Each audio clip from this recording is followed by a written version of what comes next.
Back the last word. Thank you, Mr. Chairman, and I thank my good friend from Pennsylvania for talking about the need to have the facts. It would have been great to have the facts here. It would have been great if we had one witness, one expert, and instead we're going to go back and forth for arguments. But I would, for the record, like to submit from the Department of Revenue Services in the state of Connecticut the facts about the impact, even though the bill, and I understand, Mr. Brady, may I ask you a question? Are you going to be submitting an amendment later on? Excuse me, that's my intention. And will it correct the bill further? We will continue to improve this bill. Will it remove correct the state and local tax SALT agreements? The gentleman can review the amendment when it's offered. Well, like I said, we don't have that information, and we haven't been allowed any expert testimony, and you can't understand why we're upset.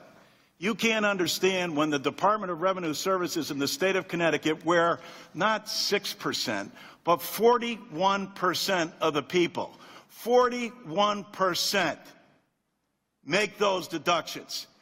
So what you've asked the state of Connecticut to do is what Mr. Zeldin, your colleague, described of New York, and the same thing is happening in Massachusetts and New Jersey and in Maryland and in California and Oregon and Washington State. Coincidentally, blue states. But having said that, what you're doing to them is asking this regional shift of money. You're asking them to pay more. It's double taxation. And you're taxing the success of professionals because they've been successful in what they do.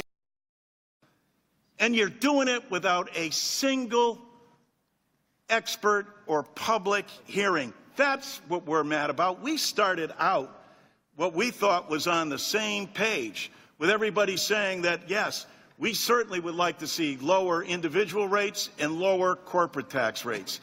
And yes, we thought that it would be a good idea also that if they were both revenue neutral, as they were in '86, and then as Mr. Neal has pointed out time and again, that they'd be distributionally neutral as well.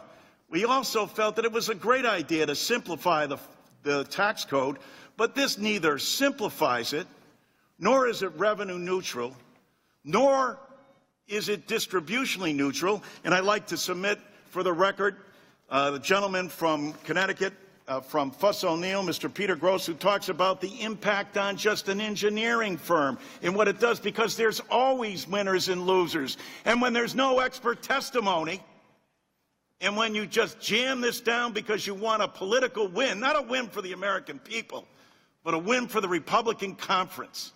Congratulations. You'll probably get that win for your conference, but at the expense of many, many American people.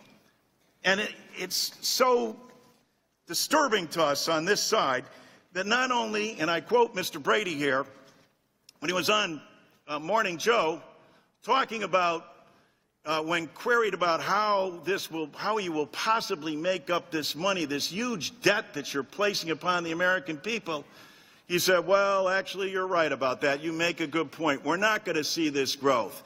This is just phase one. The next phase is we're going to make these cuts. What are those cuts? Those cuts come in the way of change CPI. And what are they aimed at? They're aimed at Social Security and Medicare. For all of you who are out there, you understand why there's no expert testimony, because you know what that will do to you. They're out to cut, not entitlements, because Social Security isn't an entitlement. It's the insurance all of you have paid for. So is Medicare. It comes under the code under something we call FICA, the Federal Insurance Contribution Act. Whose contribution? Yours. What are they out to cut? Your